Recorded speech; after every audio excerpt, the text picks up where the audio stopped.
Hello everyone, मैं Shubham Chaturvedi concept competitive classes Madan Mahal Jabalpur से आप सभी के लिए नाउन का प्रैक्टिस सेशन लेकर आया हूं और इस पर हम नाउन के एरर डिटेक्शन के बहुत से बढ़िया बढ़िया क्वेश्चंस को करेंगे। तो जैसा कि मैंने प्रीवियस वीडियोस में आपको नाउन के सभी कॉन्सेप्ट बहुत बढ़िया तरीके से समझा दिए हैं। आई होप आपने उन सभी वीडियोस को अच्छे से देखकर और जो कॉन्सेप्ट मैंने आपको बताए हैं आपने उन्हें समझ लिया होगा। तो चलिए अब स्टार्ट करते हैं और यहाँ पे हम इन क्वेश्चंस को देखते हैं कि यहाँ पे हमारा क्वेश्चन नंबर 1 क्या बोला है कि my sister has read pages after pages of the Bible. अब एक चीज़ आपको मैं कहना चाहूँगा कि कई बार क्या होता है कि हम जब प्रैक्टिस करते हैं तो एरर डिटेक्शन वाले को पार्ट में हम क्या करते हैं कि हमको कुछ रूल रटे हुए होते हैं और उसके बाद क्या करते हैं, जैसे ही हमको उसका कुछ भी रूल का कोई कॉन्सेप्ट दिखता है और फटाफट हम उसको टिक करके और फिर निकल जाते हैं। तो आप लोगों से निवेदन करना चाहूँगा कि जब भी आप कोई भी एरर डिटेक्शन की प्रैक्टिस करें तो कृपया करके एक बार क्वेश्चन को अच्छे से जरूर पढ़ें। अब इससे आपको क्या फ़ायदा मिलेगा, इससे आपकी जो ग्रामर होगी वो थोड़ी सी इम्प्रूव होगी। जब आप क्वेश्चन को पढ़ेंगे तो यहाँ पे आपको थोड़ा सा और अच्छे कॉन्सेप्ट क्लियर होंगे, ग्रामर आपकी बहुत बढ़िया होगी। तो यहाँ पे हम देखते हैं, तो यहाँ पे मैंने आपको बताया था कि नाउन और प्रीपोजिशन और फिर सेम नाउन, तो उनके बाद क्या होता है आपका कि दोनों नाउन हमेशा सिंगुलर होती हैं। तो यहाँ पे यदि हम देखें तो पेजेस आफ्टर पेजेस नहीं होगा भाई, करेक्ट जो हो जाएगा आपका क्या हो जाएगा, पेज आफ्टर पेज। तो आई होप आपको क्लियर हो गया होगा कि पार्ट 1 में क्या एरर थी और बहुत सारे लोगों ने इसको अच्छे से अपने आप ही इसको सॉल्व कर लिया होगा।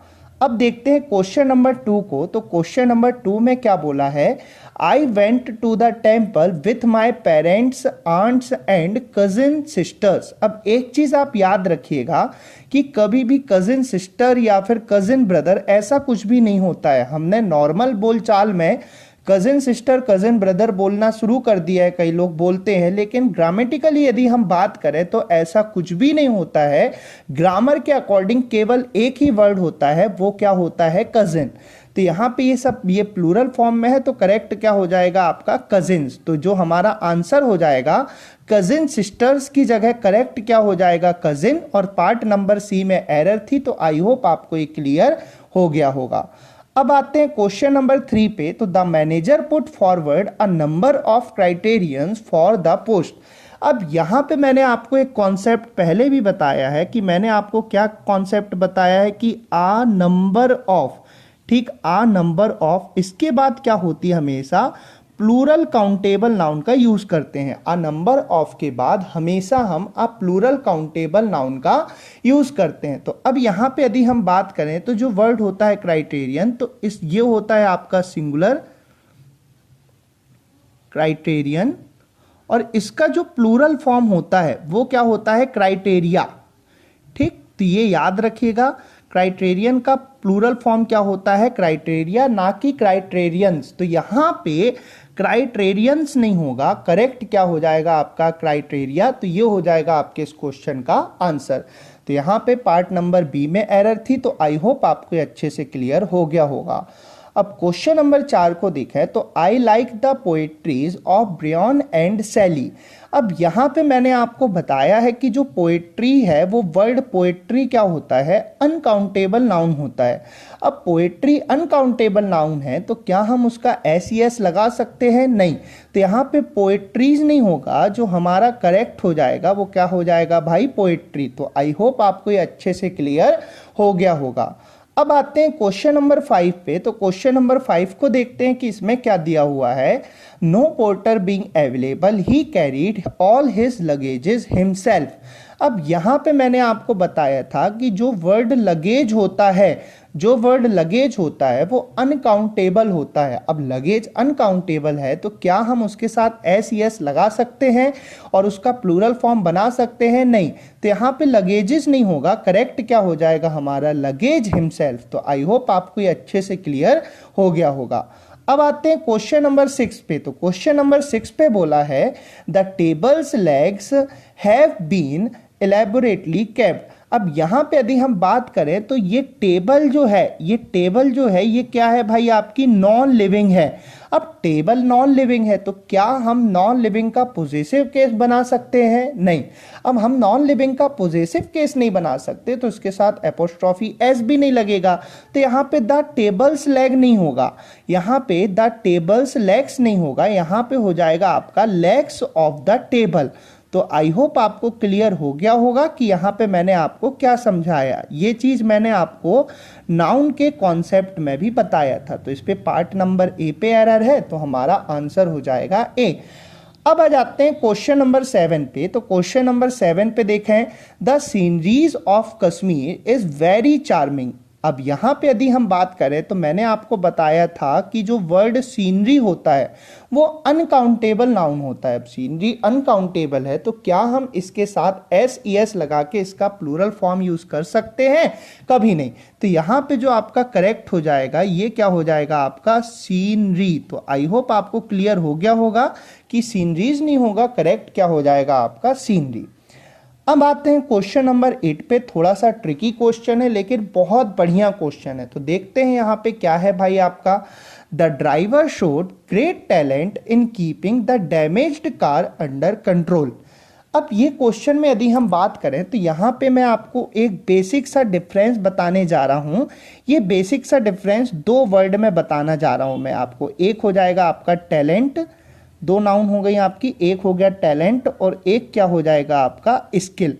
इन दोनों के बीच में आप थोड़ा सा डिफरेंस समझिएगा कि क्या है। अब टैलेंट क्या होता है, ऐसी एबिलिटी जो क्या हो भाई आपकी नेचुरल हो, ऐसी एबिलिटी जो क्या हो आपकी नेचुरल हो, तो उसको हम क्या बोलते हैं, टैलेंट बोलते हैं। ठीक, टैलेंट का मतलब क्या होता है कि ऐसी एबिलिटी जो नेचुरल हो उसको हम टैलेंट बोलते हैं। और स्किल का मतलब ऐसी एबिलिटी जो क्या होती है भाई, हमको जो क्या होती है ट्रेनिंग के बाद मिलती है। ठीक, ऐसी एबिलिटी जो ट्रेनिंग के बाद मिले उसे क्या बोलते हैं, स्किल। तो आई होप आपको क्लियर हो गया होगा कि ऐसी एबिलिटी जो नेचुरल हो, प्राकृतिक हो, शुरुआत से हो, हमारे साथ जन्म से हो, उसे बोलते हैं टैलेंट। और ऐसी एबिलिटी जो ट्रेनिंग के बाद मिलती है वो क्या हो जाएगी, स्किल। अब यहाँ पे क्वेश्चन में देखें तो the driver showed great talent in keeping the damaged car under control. अब यहाँ पे एक ड्राइवर के क्या हो रही है भाई, आपकी ड्राइवर के कार कंट्रोल करने की बात हो रही है। अब यहाँ पे ड्राइवर के जो कार कंट्रोल होने की बात हो रही है तो आप खुद बताएं कि क्या ड्राइवर जो है उसके अंदर कार चलाने का जो आपका था टैलेंट था, एबिलिटी थी, वो शुरुआत से थी कि उसने बिल्कुल कार उठाई और तुरंत उसने चलाना शुरू कर दिया? नहीं, उसने सबसे पहले उसको सीखा, उसकी ट्रेनिंग ली। तो अब ट्रेनिंग ली है उसने, तो यहाँ पे वर्ड टैलेंट नहीं होगा, यहाँ पे जो करेक्ट नाउन यूज होगी उसकी जगह क्या होगी भाई, वो स्किल होगी। चलिए क्वेश्चन नंबर 9 पे हम आते हैं। क्वेश्चन नंबर 9 को देखते हैं कि क्या कॉन्सेप्ट लगेगा। When I entered the bedroom, I saw a snake crawling on the ground। अब यहाँ पे यदि मैं बात करूँ तो एक कॉन्सेप्ट आपको बता रहा हूँ, ध्यान से याद रखिएगा। यदि हम बात करते हैं घर के फर्श की या फिर घर के नीचे वाले सरफेस की, तो याद रखिएगा कि घर का जो फर्श होता है, घर के अंदर जो नीचे का सरफेस यानी कि जो फर्श होता है उसे हम क्या बोलते हैं, फ्लोर बोलते हैं। आपने सुना भी होगा फ्लोर टाइल्स। और जो घर के बाहर का सरफेस होता है, जो घर के बाहर का सरफेस होता है उसे हम क्या बोलते हैं, नीचे का सरफेस, उसे हम बोलते हैं ग्राउंड। तो याद रखिएगा कि घर के अंदर जो नीचे का सरफेस होता है उसे फ्लोर बोला जाता है और बाहर का जो नीचे का सरफेस होता है उसे ग्राउंड बोला जाता है। अब यहाँ पे बोला है when I entered the bedroom, मतलब वो बेडरूम के अंदर घुसा। अब बेडरूम के अंदर गया मतलब कि बेडरूम यानी कि घर, घर के अंदर की बात हो रही है, घर के फर्श की बात हो रही है। तो यहाँ पे ग्राउंड वर्ड यूज नहीं होगा, करेक्ट नाउन जो यूज होगी वो क्या हो जाएगी, फ्लोर। तो आई होप आपको क्लियर हुआ होगा। अब आ जाते हैं क्वेश्चन नंबर 10 पे। तो arms are given to the poors. अब यहाँ पे यदि हम बात करें तो जो वर्ड पुअर है ये एक एडजेक्टिव है और इसका हम एस लगा के प्लूरल नहीं बना सकते। तो यहाँ पे पुअर्स नहीं होगा, करेक्ट क्या हो जाएगा, पुअर। तो जो करेक्ट होगा हमारे इस क्वेश्चन का, arms are given to the poor. अब यहाँ पे एक चीज़ और बताना चाहूँगा कि जो वर्ड होता है आपका द पुअर जो वर्ड होता है ये क्या होता है, एक प्लूरल कॉमन नाउन होता है। ठीक, प्लूरल कॉमन नाउन होता है और ये पूरी गरीबों की जाति का बोध कराता है, तो ये चीज़ आप याद रखिएगा। अब आते हैं क्वेश्चन नंबर 11 पे। तो lasers are indispensable tools for the delicate eyes surgery. अब एक चीज आप याद रखिएगा कि जो आई सर्जरी ऐसा कोई वर्ड नहीं होता है, करेक्ट क्या हो जाएगा आपका आई सर्जरी। तो ये चीज आप याद रखिएगा, आई सर्जरी होता है ना कि आई सर्जरी होता है। अब आते हैं क्वेश्चन नंबर 12 पे। तो क्वेश्चन नंबर 12 को देखें। Last weeks sharp hike in the wholesale price of beef is a strong indication for higher meat cost to some come. अब यहाँ पे बात करूँ यदि मैं वर्ड कॉस्ट की, तो जो कॉस्ट होता है ये क्या होता है आपका अनकाउंटेबल नाउन होता है। अब कॉस्ट अनकाउंटेबल नाउन है तो क्या हम उसके साथ एस यस लगा के उसका प्लूरल फॉर्म बना सकते, कभी नहीं। तो यहाँ पे जो करेक्ट होगा वो क्या हो जाएगा आपका कॉस्ट ना कि कॉस्ट। तो आई होप आपको अच्छे से क्लियर हो गया होगा। अब आते हैं क्वेश्चन नंबर 13 पे। तो क्वेश्चन नंबर 13 पे बोला है whenever he goes to Mumbai he stays in 5 stars hotels. अब यहाँ पे आप लोग जनरली आप लोगों ने भी ये वर्ड कई बार बोला होगा और पढ़ा होगा कि कभी भी 5 स्टार्स होटल नहीं होता है, हमेशा क्या बोलते हैं हम 5 स्टार होटल। तो जो करेक्ट आपका हो जाएगा यहाँ पे क्या होगा आपका 5 स्टार होटल्स। तो आई होप आपको क्लियर हो गया होगा। अब आते हैं क्वेश्चन नंबर 14 पे। तो क्वेश्चन नंबर 14 को देखें। The company has ordered some new equipments. अब याद रखिएगा कि जो वर्ड इक्विपमेंट होता है ये क्या होता है आपका अनकाउंटेबल नाउन होता है। अब इक्विपमेंट वर्ड अनकाउंटेबल नाउन है तो क्या हम इसके साथ एस ई एस लगा के इसका प्लूरल फॉर्म बना सकते हैं, कभी नहीं। तो यहां पे आपका जो करेक्ट होगा वो इक्विपमेंट होगा ना कि इक्विपमेंट्स। अब आ जाते हैं क्वेश्चन नंबर 15 पे। तो क्वेश्चन नंबर 15 को देखते हैं कि इसमें क्या कॉन्सेप्ट लगेगा। One of her firmest believe among the Hindus is that karma affect their life is life after death। अब यहाँ पे यदि हम बात करें तो यहाँ पे अगर हम बात करें तो मैंने आपको कॉन्सेप्ट बताया है कि वन ऑफ के बाद हमेशा क्या होती है प्लूरल काउंटेबल नाउन यूज होती है। तो अब यहाँ पे जो वर्ड बिलीफ है, बिलीफ का मतलब क्या होता है धारणा, और इसका जो प्लूरल फॉर्म होता है वो होता है बिलीफ्स। तो आपका जो करेक्ट हो जाएगा ये क्या हो जाएगा आपका बिलीव्स। तो आई होप आपको क्लियर हो गया होगा कि यहाँ पे मैंने क्या बताया कि वन ऑफ के बाद प्लूरल काउंटेबल नाउन लगती है और यहाँ पे बिलीव जो वर्ड है इसका मतलब होता है धारणा और इसका प्लूरल फॉर्म क्या होता है बिलीव्स। तो हमारे इस क्वेश्चन का आंसर हो जाएगा बिलीव्स। अब ये आपकी पार्ट नंबर ए में एरर है। अब आते हैं क्वेश्चन नंबर 16 पे। It is a big blunder but we had to ignore it. अब यहाँ पे एक जो वर्ड है ब्लंडर, इसके बारे में बात करें तो जो ब्लंडर होता है इसका मतलब होता है बहुत बड़ी गलती, ठीक, बड़ी गलती। अब ब्लंडर का मतलब है बड़ी गलती, यानी कि क्या हो जाएगा आपका भाई बिग मिस्टेक। अब ब्लंडर का मतलब है बिग मिस्टेक, तो आप सीधी सी बात है ब्लंडर का मतलब ही बिग मिस्टेक है, तो आप क्या उसके पहले दोबारा से पहले फिर से एक और बार बिग लगा सकते हैं क्या कि it is a big mistake. तो ऐसा तो होगा नहीं भाई। तो यहाँ पे क्या हो जाएगा आपका correct it is a blunder but we had to ignore it. तो आई होप आपको एक कॉन्सेप्ट अच्छे से समझ में आ गया होगा। चलिए क्वेश्चन नंबर 17 में देखते हैं कि इसमें क्या कॉन्सेप्ट लगेगा हमारा। The police have received 2 important informations that can help them solve the triple murder case।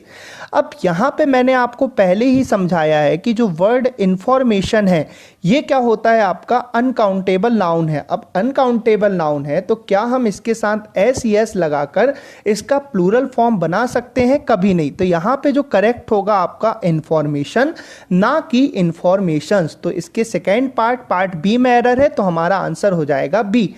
अब आते हैं क्वेश्चन नंबर 18 पे। तो इस पे देखें the sheaves of the wheat plants were too heavy for the weak farmer to carry them on his head। अब याद रखिएगा कि जो वर्ड शीफ होता है इसका जो प्लूरल फॉर्म होता है, इसको करेक्ट लिख दूं मैं सबसे पहले, जो वर्ड शीफ होता है, ठीक, इसका जो प्लूरल फॉर्म होता है ये होता है शीव्स। तो इसको लिख भी देता हूं यहाँ पे, इसकी करेक्ट स्पेलिंग ये है। तो शीफ का प्लूरल फॉर्म शीव्स होता है, ना कि सीव्स होता है। तो यहाँ पे जो आपके पार्ट ए में एरर है, तो ये हो जाएगा आपके इस क्वेश्चन का आंसर। अब आते हैं क्वेश्चन नंबर 19 पे। तो क्वेश्चन नंबर 19 में देखें, all his sister in laws are extremely cooperative and she doesn't miss her real sisters at all. अब यहाँ पे मैंने आपको पहले ही बताया कि जो वर्ड सिस्टर इन लॉ है, जो वर्ड सिस्टर इन लॉ है, ये कंपाउंड नाउन है। और आपको भी पता है भाई, यदि हम बात करते हैं ऑल, तो ऑल के बाद हमेशा प्लूरल काउंटेबल नाउन का यूज किया जाता है। अब यहाँ पे यदि हम बात करें तो सिस्टर इन लॉ का जो प्लूरल केस बनेगा वो क्या बन जाएगा आपका, सिस्टर्स इन लॉ। तो ये हो जाएगा आपका करेक्ट। तो आई होप आपको समझ में आ गया होगा कि सिस्टर इन लॉ का प्लूरल फॉर्म क्या होता है, सिस्टर्स इन लॉ, ना कि सिस्टर इन लॉस। तो आई होप आपको क्लियर हो गया होगा। अब आते हैं क्वेश्चन नंबर 20 पे। तो the Vaidyas have been living here for about a decade. अब यहाँ पे यदि हम बात करें तो जो वैद्यास हैं, इनका यहाँ पे आपका पोजेसिव केस नहीं बताया है कि कोई पोजेशन बताया, समथिंग बिलोंग्स टू समबडी। यहाँ पे उन्होंने केवल ये बोला है कि वैद्यास 1 दशक तक यहाँ पर रहे। अब पोजेसिव केस नहीं है कि ये जगह वैद्यास की है या फिर जो भी चीज़ें हैं, यहाँ पे पोजेसिव केस नहीं है, तो एपोस्ट्रॉफी नहीं लगेगा। यहाँ पे करेक्ट हो जाएगा आपका केवल the Vaidyas have been living here for about a decade. बहुत छोटी सी एरर थी इस पे एपोस्ट्रॉफी की। तो आई होप आपको ये सभी 20 क्वेश्चंस अच्छे से समझ में आ गए होंगे। बहुत इंपॉर्टेंट क्वेश्चन है ये, और इनमें बहुत अच्छे अच्छे कॉन्सेप्ट हैं। इनको आप अच्छे से प्रैक्टिस कर लें तो आपको एग्जाम में सेम क्वेश्चन इन्हीं कॉन्सेप्ट के जरूर मिलेंगे। तो आई होप आपको यदि वीडियो पसंद आया हो तो आप इसे लाइक करेंगे और अपने दोस्तों तक जरूर शेयर करेंगे। जय हिंद, जय भारत, वंदे मातरम।